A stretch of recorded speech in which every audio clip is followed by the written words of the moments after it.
Muito bem, meus queridos, assentados como nós estamos, eu gostaria de começar esta explanação mais uma vez pedindo a presença de Deus. Então você que está em casa, incline agora o seu rosto, feche os seus olhos e calmamente, sentindo a presença do Espírito Santo, ore a Deus comigo.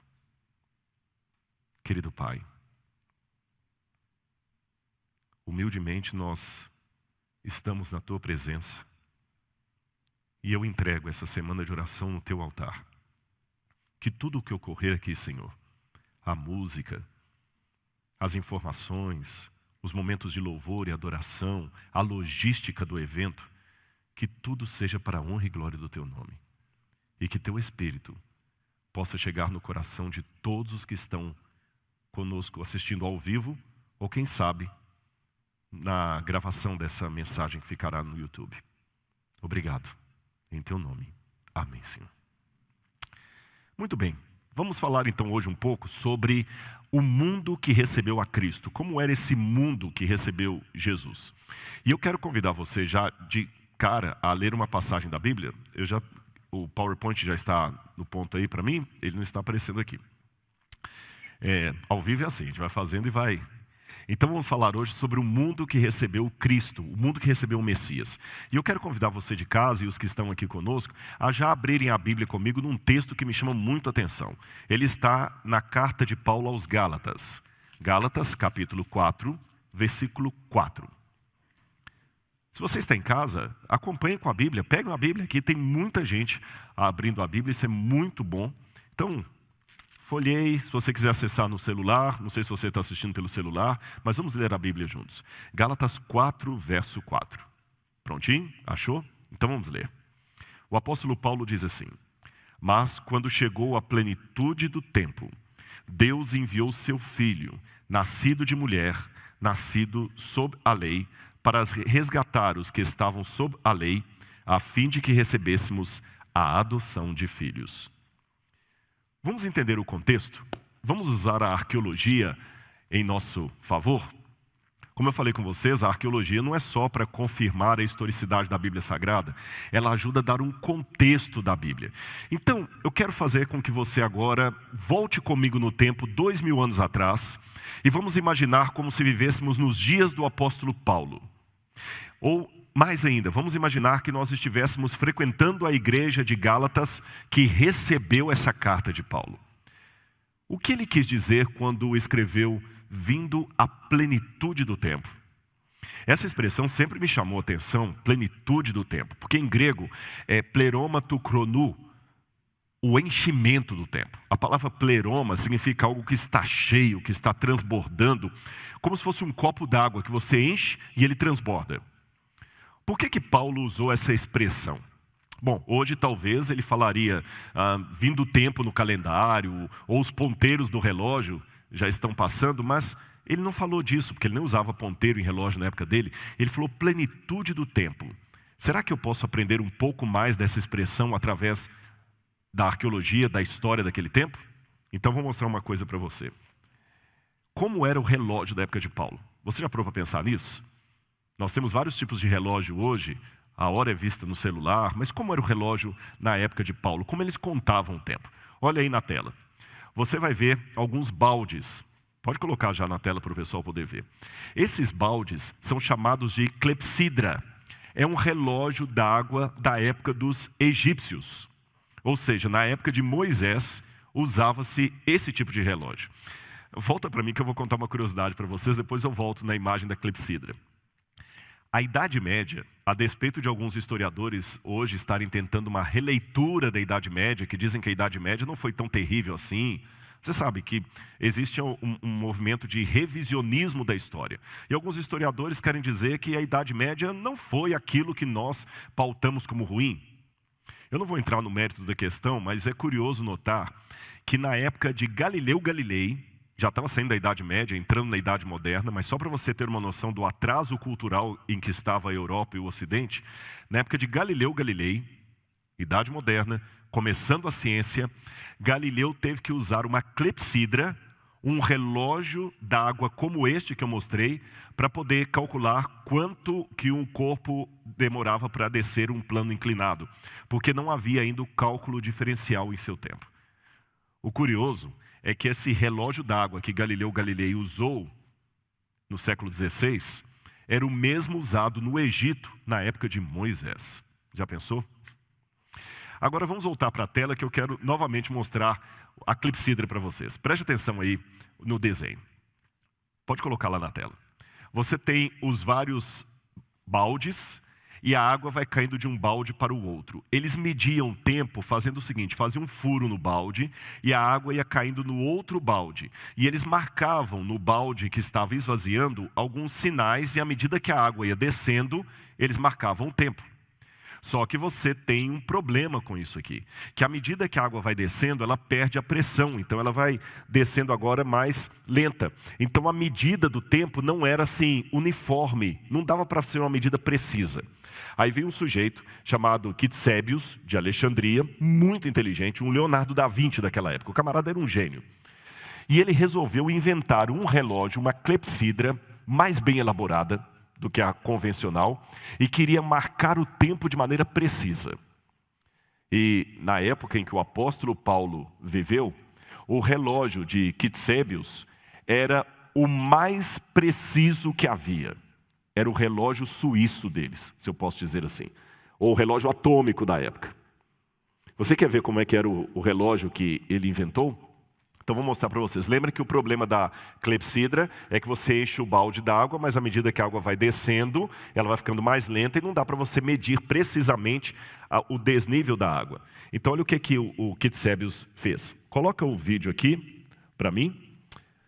Ele inventou esse tipo de relógio. A água caía constantemente ali e ela ia enchendo um outro elemento ali, um outro vasilhame.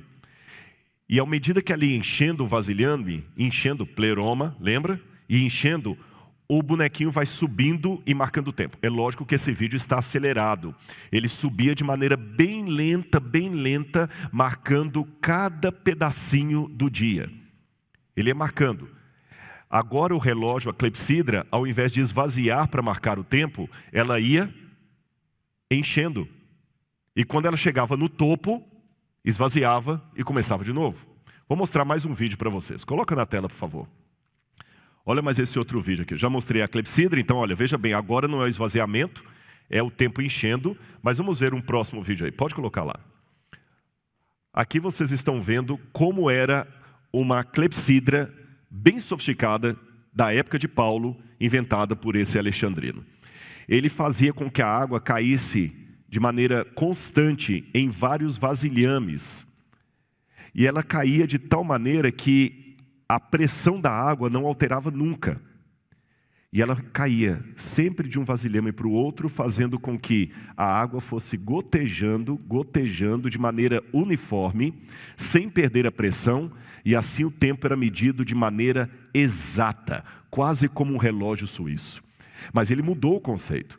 Por fazer a água agora encher, ele colocava um pequeno nível, que à medida que a água ia enchendo, o nível ia subindo.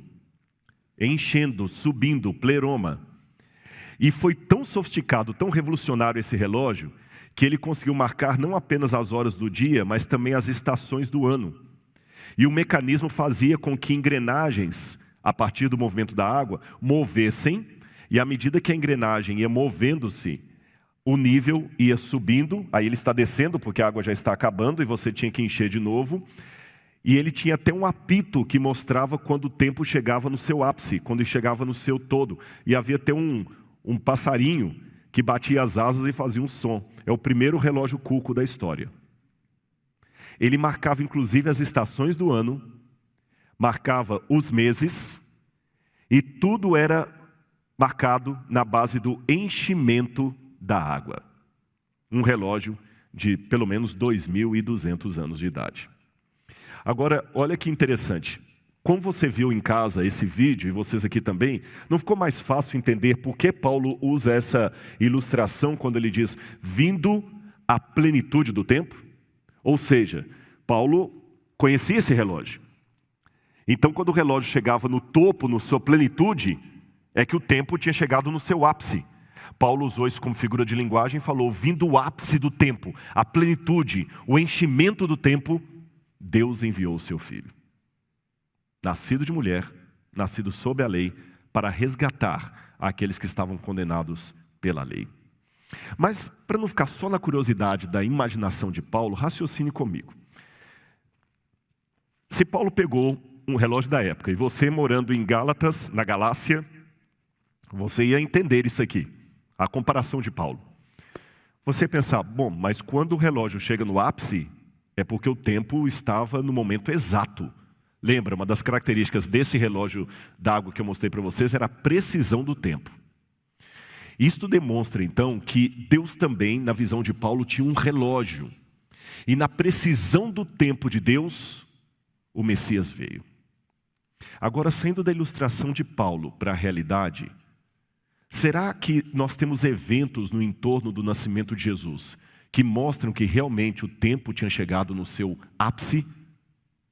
Eu pergunto isso porque nós estamos vivendo momentos solenes da história deste mundo e mesmo que nós não saibamos o dia e a hora da volta de Jesus, nós podemos analisar os sinais dos tempos e verificar se não há algo muito extraordinário a acontecer no futuro breve do mundo. Eu quero mostrar para vocês um pouquinho sobre o Império Romano. Como é que era o mundo quando Jesus nasceu? Hoje nós temos aí uma expectativa de muitas coisas mundiais que estão acontecendo, o 5G, o reset, a mudança na economia mundial, agora já se fala em criptomoedas, o dinheiro agora não é mais lastreado só pelo Tesouro Nacional, você tem moeda virtual. O mundo está passando por uma revolução tão grande que as gerações agora estão mudando muito rápido. Você sabe que um rapaz de 22 anos é um velho para uma criança de 11 anos. Ele já é um idoso, já é outra geração. As coisas estão mudando muito rápidas. Aliás, uma coisa que eu fico feliz é quando alguém mais jovem do que eu não sabe muito bem algum detalhe do YouTube. A glória para mim é quando eu ensino alguma coisa de um Instagram para alguém mais novo. Por que eu falo? Você vê que você não está tão ultrapassado assim. E você percebe que até os mais novos não conseguem acompanhar a tecnologia. Na época que Jesus apareceu no mundo, o que estava expandindo era o Império Romano. Pode colocar aí na tela. O Império Romano ele foi dominando o mundo e o mundo agora estava, de fato, se tornando globalizado. Roma foi dominando aos poucos, aí você tem um mapa com vários pedaços que Roma foi dominando aos poucos, e você tem, quando ela dominou na época do início, lá 700 anos antes de Cristo, até chegar à época de dominar o que os romanos chamavam de Síria-Palestina, ou a região que nós conhecemos como Israel. E quando Pompeu chegou e tomou a cidade de Jerusalém, tomou a região dos judeus. Mas Roma tinha uma forma interessante de administrar os povos que ela conquistava. Ela os tornava como reis clientes. Ela permitia que esses povos tivessem a sua religião local, a sua cultura local, e ainda que os povos tivessem um rei local. Era uma estratégia dos romanos, porque assim, o que acontecia? Você não tinha risco de uma rebelião, porque se o rei é um deles, desde que o rei seja vassalo ou cliente aos romanos e fosse solidário ao imperador, nós não teríamos problemas. E eles escolheram, os romanos, Herodes para ser o rei dos judeus. Só que os judeus não gostavam de Herodes. Herodes era meio judeu, meio idumeu, e era um camarada horrível de personalidade. Bom, vamos continuar. Olha esse livro que eu li certa vez, me chamou muito a atenção, e a partir desse livro eu fui fazer a pesquisa que eu estou passando para vocês hoje. Coloca aí na tela, por favor. É um livro do Rabi Abba Hillel Silver. Ele escreveu um livro sobre a história da especulação messiânica em Israel. E ele diz o seguinte: o aumento da fé messiânica não era uma intensificação de esperança resultante da perseguição de Roma, mas sim da prevalecente crença induzida pela cronologia popular daquele tempo da vinda do Messias. Essa citação do livro me chamou bastante atenção. Eu falei, o que ele quis dizer com isso? É um rabino, de acordo com a cronologia daquele tempo.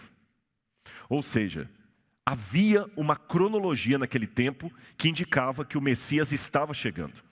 E deu um nó na minha cabeça isso, eu vou falar com vocês por quê. Porque a única profecia de tempo que eu conheço marcando a vinda do Messias é Daniel capítulo 9, as 70 semanas.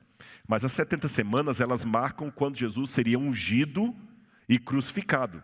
As 70 semanas não marcam quando Jesus nasceria. Mas pelo que o rabino disse, havia alguma expectativa profética de quando o Messias nasceria. Aí eu comecei a investigar isso aí para tentar descobrir alguma coisa. Aí eu descobri algo interessante. Olha na tela aí para você.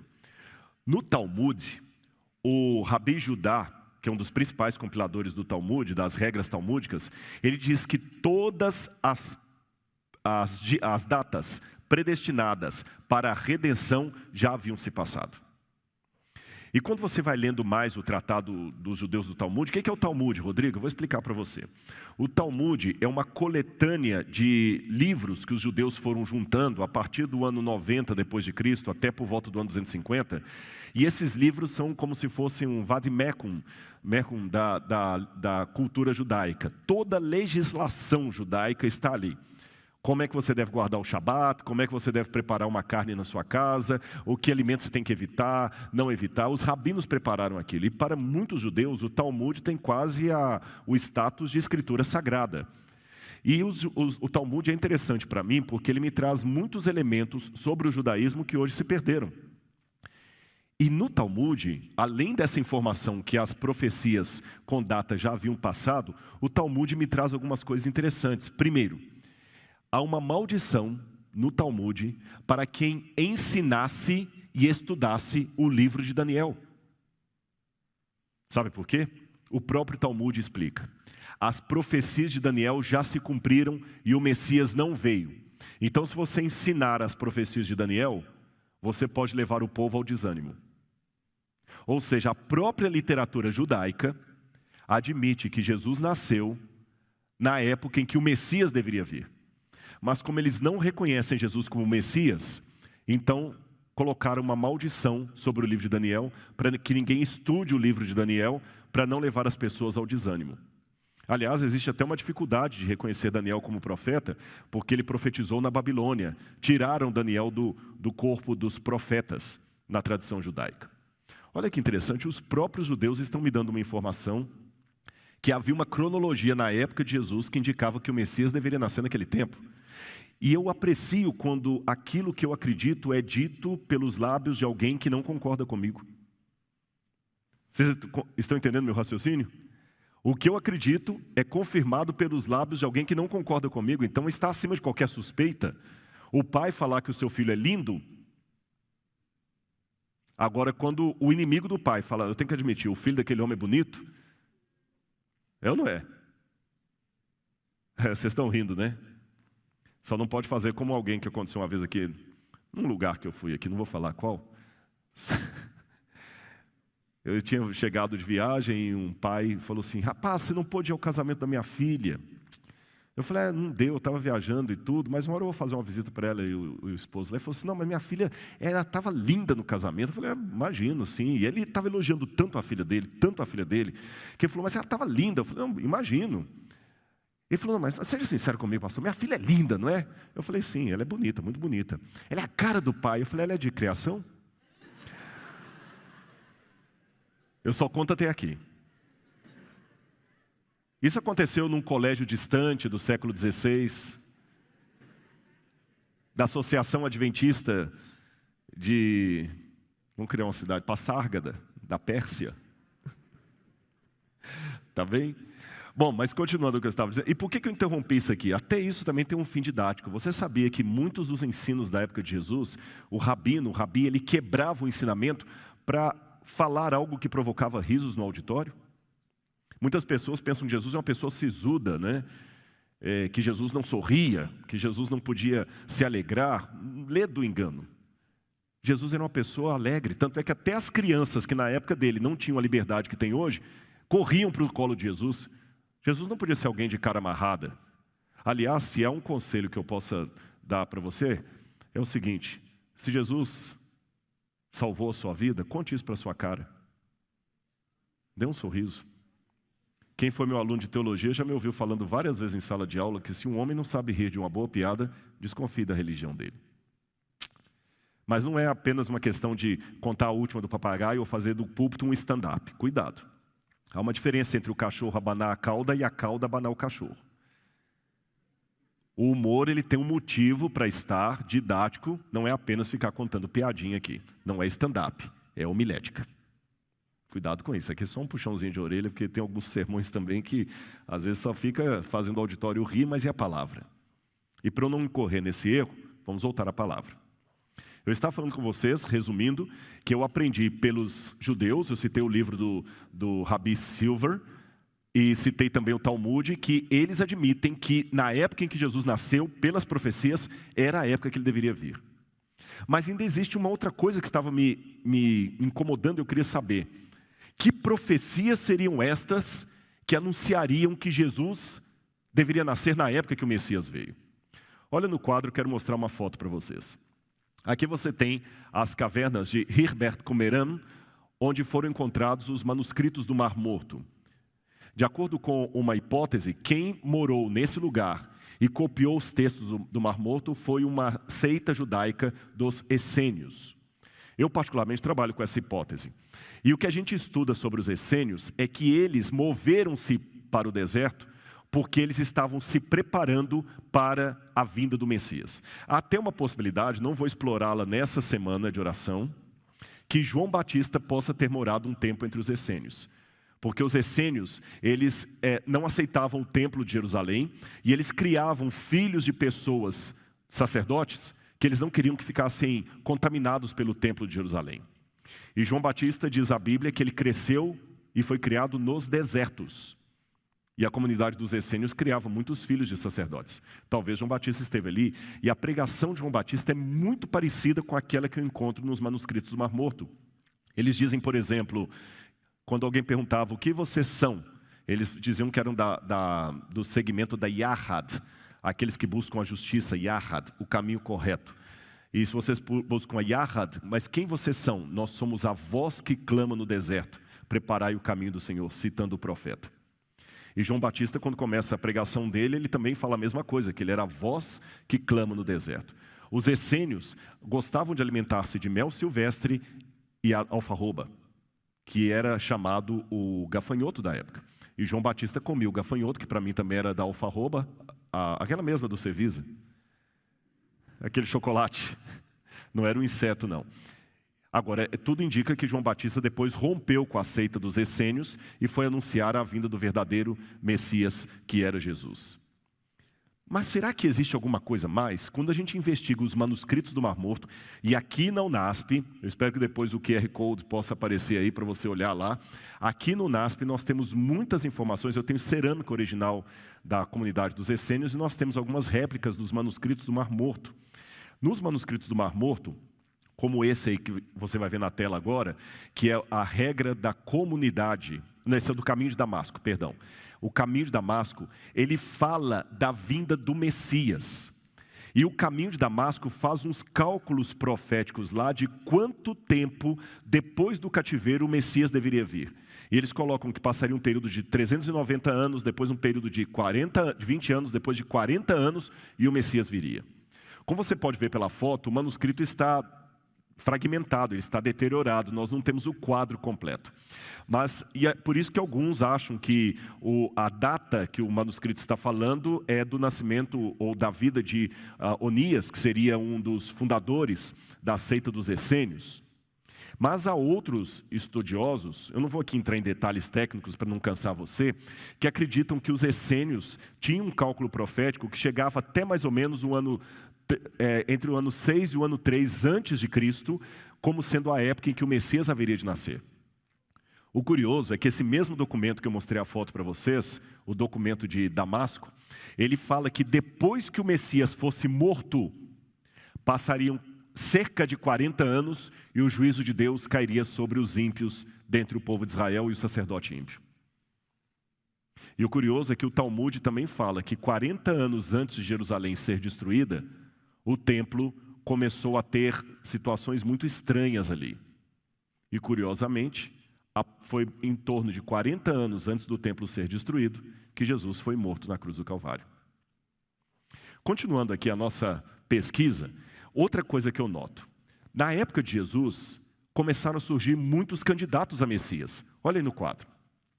Eles todos eram líderes rebeldes. Você tem, por exemplo, Judas, o Judas Galileu, você tem Simão, você tem Judas da Galileia, você tem João de Giscala, vários de Teutas, vários desses homens diziam, eu sou Messias. E qual que era a plataforma deles, a política deles? Ódio aos romanos. Eles acreditavam que o Messias viria para livrar o povo de Roma. E por isso eles queriam proclamar uma guerra santa, uma jihad não islâmica, judaica. Pegarem armas, mandar embora os romanos. E muitos desses homens aqui diziam que eles eram o líder trazido por Deus. O curioso, sabe o que é?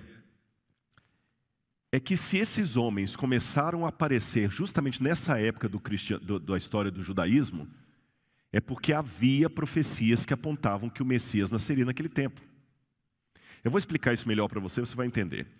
Apesar da esperança messiânica ser um fio condutor que vai desde o Gênesis até o livro de Malaquias, para falar do Antigo Testamento, você não encontra na história do judaísmo movimentos messiânicos antes do cativeiro da Babilônia. Você não encontra. Na época dos profetas, dos juízes, dos reis de Israel, não.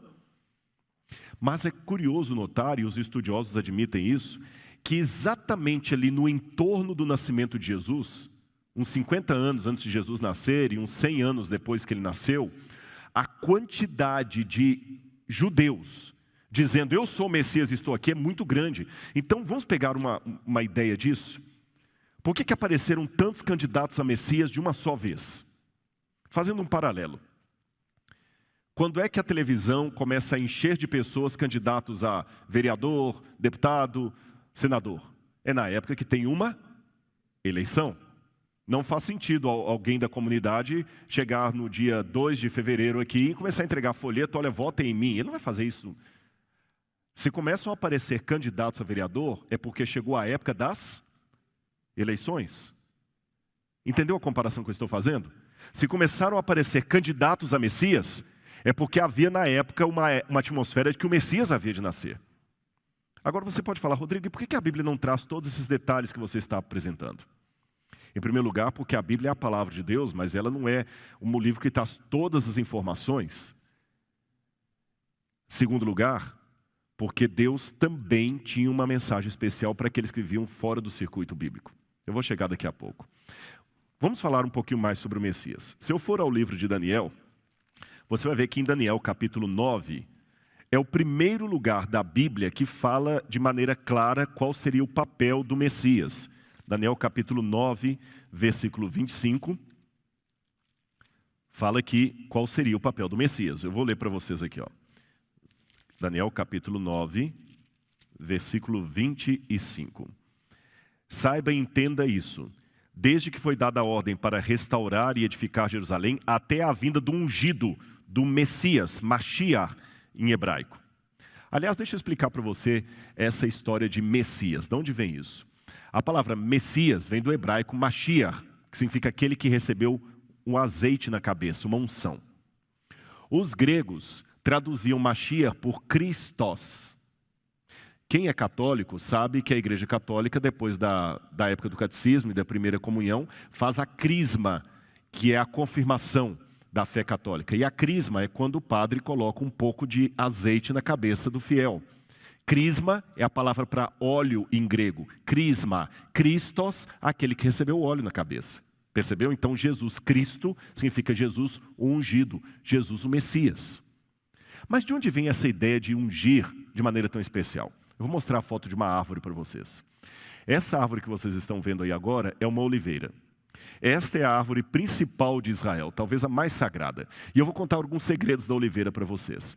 Quando a oliveira vai crescendo, crescendo, crescendo, ela vai ficando oca. Parece que ela morreu. Aí acontece um fenômeno extraordinário. Essa oliveira aí tem pelo menos uns 600 anos de idade. Quanto mais larga ela é e mais oca, mais antiga ela é.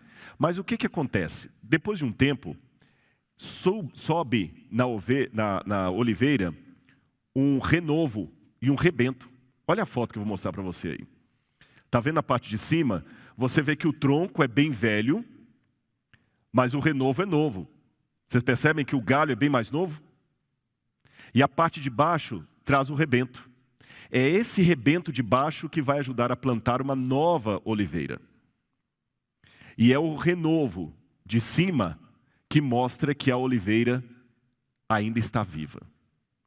Por isso os judeus tinham a ideia seguinte: a oliveira é o símbolo de Israel. Uma árvore que quando você olha para ela, parece que ela está morta, oca, velha, pronta para ser jogada na fogueira. Aí o poder de Deus faz subir um renovo, aquele ramo novinho no meio dela. Volta a imagem e você vai ver que bonito. Olha como é que ele é bem novo, você percebe que ele é bem mais tenro. Ele até tem um contraste entre o galho e o tronco. E dos pés dela sai um rebento. Agora tem mais uma coisa importante sobre a oliveira. Ela produz a azeitona. Na época de Jesus, a azeitona era o elemento principal para uma série de coisas. Quer fazer sua lista? O pastor Binho falou que alguns iam anotar aí, você começa a anotar em casa. Da azeitona fazia o azeite de oliva. E eu vou trazer para vocês aqui, num desses dias aqui, uma lamparina, como era nos tempos de Jesus, e nós vamos acender a lamparina com azeite de oliva. Numa época em que não havia energia elétrica, nem combustível assim, de querosene para acender lamparinas, você precisava do azeite de oliva para, dentro da lamparina, garantir a iluminação da sua casa. Ou seja, não ter o azeite de oliva dentro de casa era ficar no breu, ficar no escuro, é cortar a luz da eletro.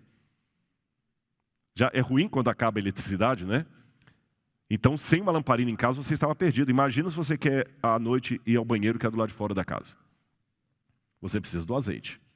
O azeite era muito importante. Segunda coisa que o azeite era importante, não só para a lamparina. Como eles não tinham tanta água, a receita muitas vezes era feita de farinha de trigo com azeite de oliva para fazer pão. E o pão era o arroz com feijão de todo dia. Se faltasse qualquer coisa, o pão você tinha ali. Trigo com azeite. Então você precisava do azeite para garantir a sua iluminação de noite, sua segurança e também a sua comida. Outro detalhe. As pessoas não tomavam banho todos os dias na época de Jesus. Eu pensei que eu ouvi um E como é que fazia então? Na hora da refeição, as pessoas costumavam a perfumar-se. Você hoje quando vai num restaurante, às vezes não leva escova de dente, não tem um Cepacol lá no banheiro, cheio de coliforme fecal, e o pessoal pega e fica... Né? Eu não uso aquele Cepacol de jeito nenhum, mas tudo bem. Tem alguns restaurantes que tem um Cepacol, ou uma balinha de menta. Por quê? Para você não ficar com mau hálito depois da comida. Na época de Jesus, como é que você ia comer do lado de alguém se ela não estava tomando banho? Então era costume, era praxe, na hora de comer, você pegar o azeite de oliva perfumado e ungir a pessoa. Legal isso, né? E o perfume hoje, eu não sei que tipo de essência que ele é diluído, pode ser álcool, mas naquela época o perfume era diluído no azeite. Unges minha cabeça com óleo, meu cálice transborda. É a cena de uma ceia. Percebeu? Quando a pessoa morria também, era um azeite que eles acabavam ungindo todo o corpo da pessoa. E falei de morte, tenho que falar de vida também. Médicos, naquela época o remédio era sempre diluído em azeite, porque o azeite tinha vários poderes ali cicatrizantes, ele ajudava também como fala assim, na esterilização dos instrumentos. Lembra a parábola do bom samaritano? Que quando ele ficou ferido, o sujeito colocou vinho e azeite nas feridas. Olha quanta coisa era importante. Para a gente, a azeitona é só um azeite para colocar na salada. Para eles, a azeitona, a oliveira, era muito mais do que isso. Vamos recapitular? A oliveira era a garantia de iluminação à noite, era a garantia de remédio para a medicina, era a garantia de bom cheiro na hora da comida, era a garantia de uma unção respeitosa na hora que você estava morto, era a garantia do seu pão de cada dia. Por isso que eles colocavam a unção como um emblema nacional. Quando alguém ia ser sacerdote, ele era ungido. Quando alguém ia se tornar rei, antes de ser coroado, ele era ungido. Ou seja, todo judeu na vida era um ungido, era um Messias. Mas se todo mundo era Messias, onde entra aí o Messias com M maiúsculo? Ah, que bom que essa pergunta veio. Eu vou explicar para vocês. Olha o que diz o livro de Zacarias, capítulo 3, verso 8. Eis que eu trarei o meu servo, o renovo. Quando ele fala renovo, você está vendo aí, tem até a palavrinha hebraica, Evet Tsemar. Evet é servo, Evet Semar, o meu servo, o renovo. O que é o renovo? Vamos voltar aqui. O renovo é justamente aquele galho que eu falei com vocês.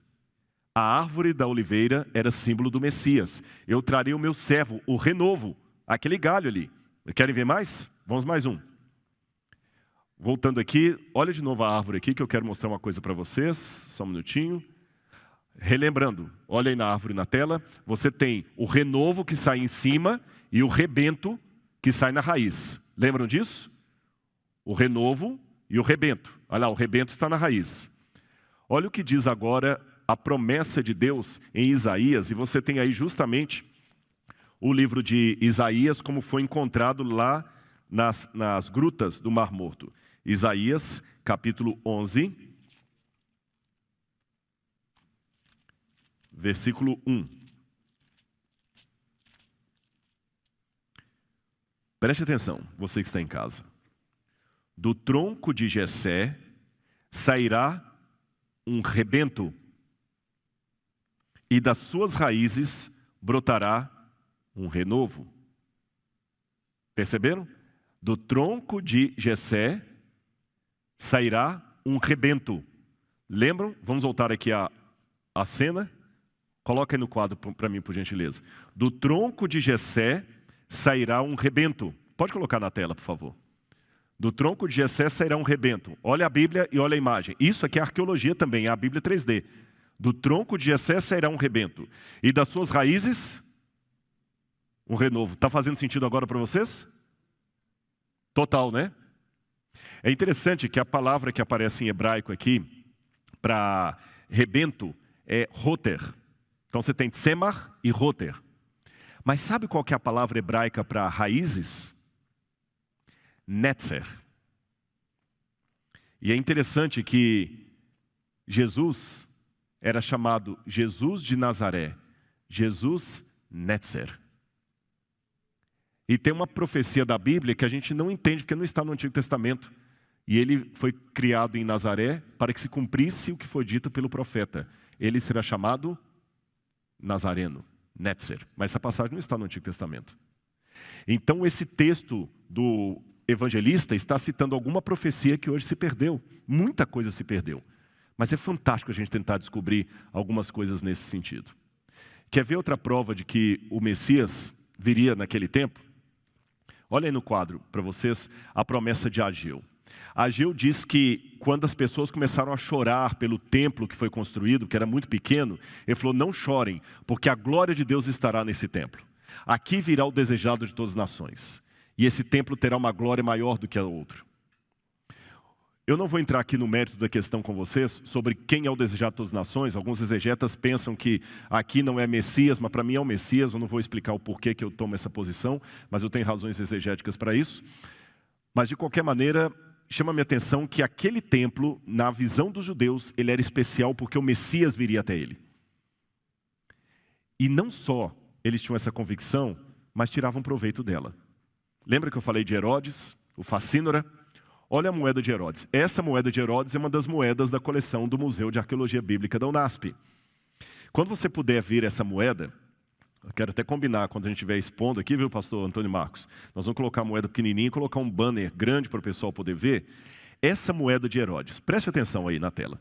Ela tem um capacete, olha como é que o Herodes era esperto. Ele não colocava o rosto dele na moeda para não ficar brigando com a política judaica que não podia ter imagem de escultura. Mas ele colocava um capacete de si mesmo e no topo do capacete ele colocava uma estrela. Porque a profecia diz, uma estrela procederá de Jacó, a profecia de Balaão. E do outro lado da moeda, eu marquei de vermelho ali, você tem parecendo um P com uma cruz. Na verdade, aquela é a abreviatura grega da palavra Christos. que a gente aprende? Herodes colocou na moeda dele o símbolo de uma estrela messiânica e o sinal de Cristos. O que Herodes estava querendo dizer? Que ele era o Cristos, o Messias. E por que Herodes usou uma estrela? Aqui vem a surpresa para você. Você sabia, pode colocar aí na tela, que havia na época de Jesus uma ideia de estrela apontando o nascimento de uma criança especial, no caso Augusto César? Olha essas moedas romanas. Augusto, nas moedas de baixo, é retratado como filho de Deus, e em cima da cabeça dele você tem uma estrela. Esse calendário de Priene que aparece aí para vocês, trata o nascimento de Augusto como sendo as grandes boas novas e traz a palavra evangelho.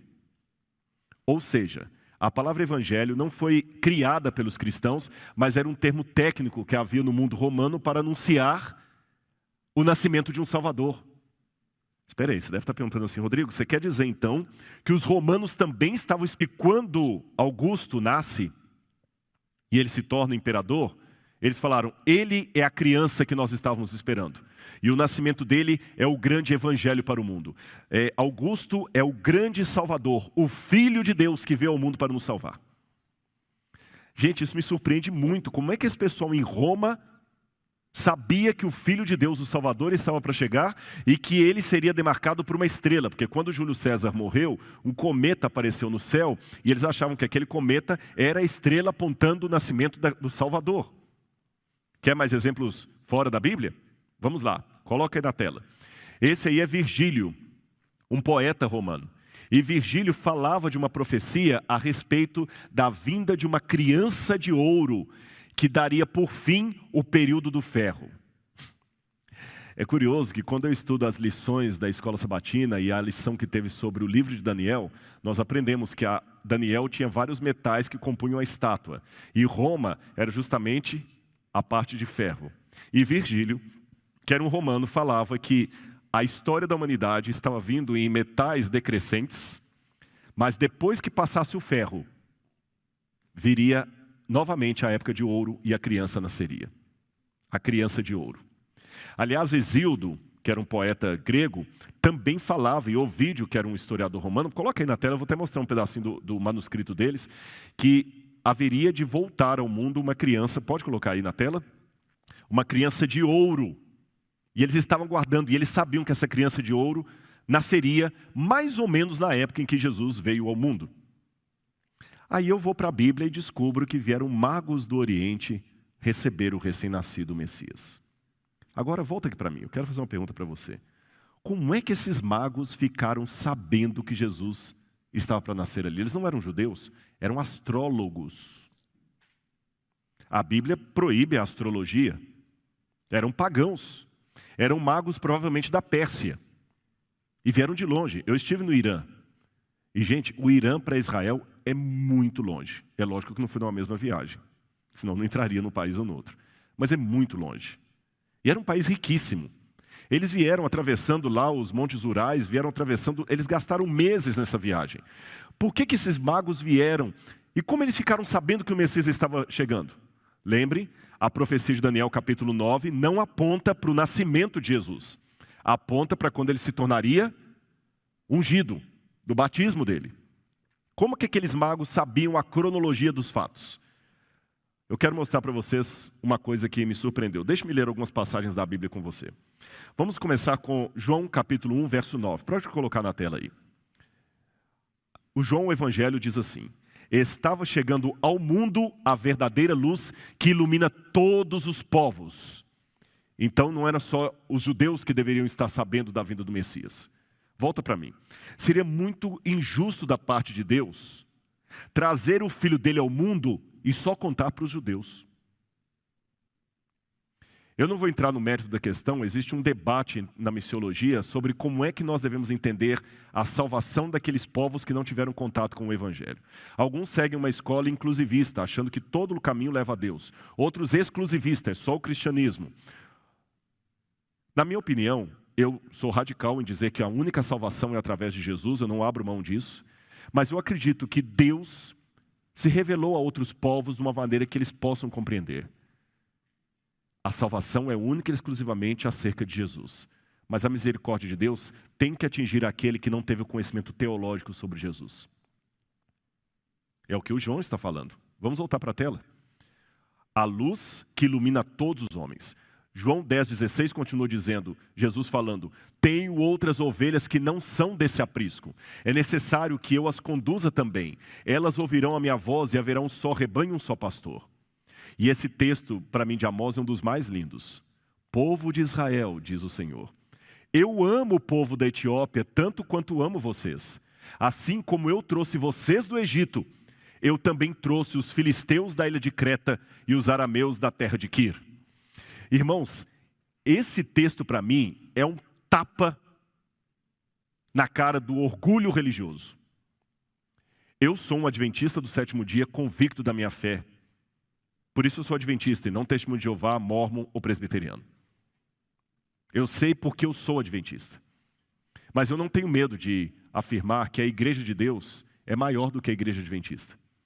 Porque ela é feita dos sinceros que estão aqui concordando comigo e com uma multidão de sinceros maior do que a que está aqui, que discordam de mim, mas são sinceros a Deus. Estão aí fora. É por isso que você que está me assistindo hoje, mesmo que você não seja adventista, você é meu irmão. Eu não posso discriminar você.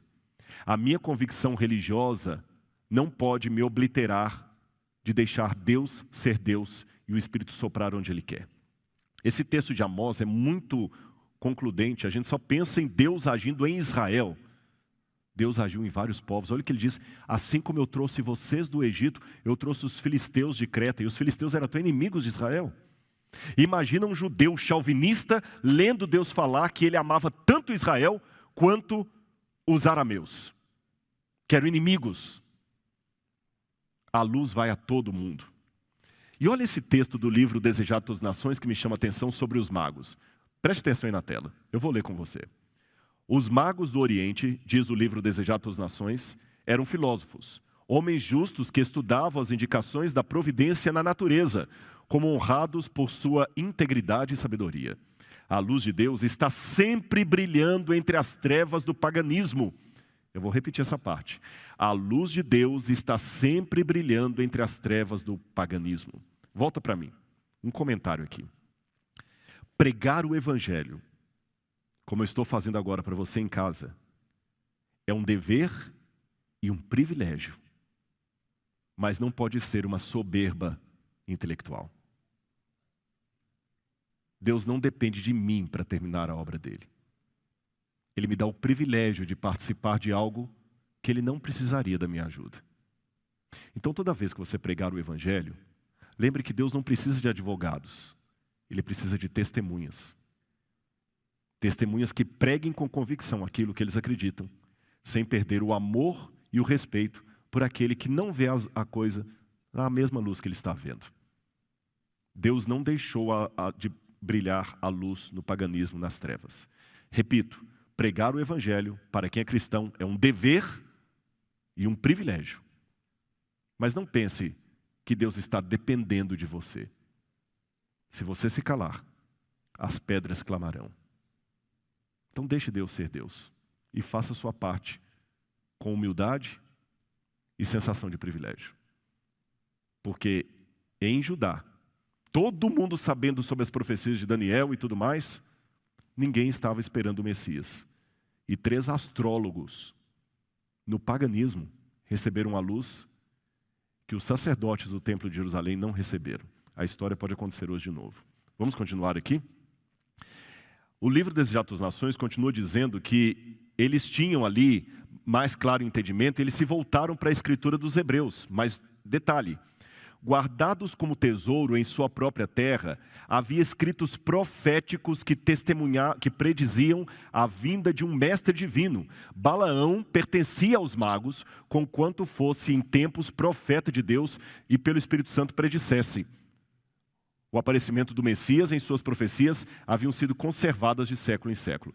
Olha bem, Deus usou Balaão, um não-judeu, de maneira profética, para que a luz da verdade pudesse ficar até no meio do paganismo.